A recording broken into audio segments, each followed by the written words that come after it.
Pushpa food में आपका स्वागत है। मैं आज बनाने जा रही हूँ काढ़ा बनाने के लिए 1 इंची अदरक, थोड़ी सी दालचीनी, 4 लौंग, 4 इलायची और 10 काली मिर्च, 10 दाने काली मिर्च की और 5 तुलसी पत्ती ली हूँ और थोड़ा सा अजवाइन और हल्दी डालेंगे खोलने के समय और थोड़ा सा गुड़।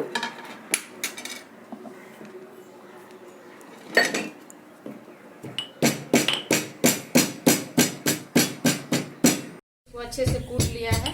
अब बनाना स्टार्ट करती हूँ। 1 कप काढ़े बनाने के लिए 2 कप पानी चाहिए।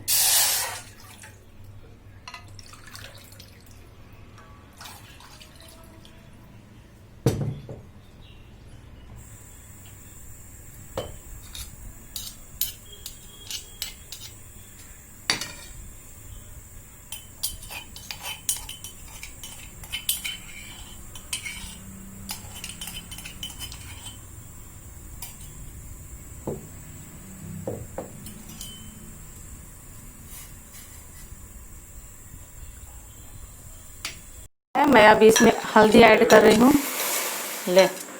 हल्दी ऐड कर रही हूँ और गुड़।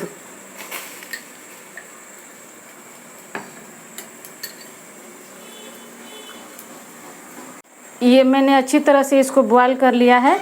अभी काढ़ा रेडी है।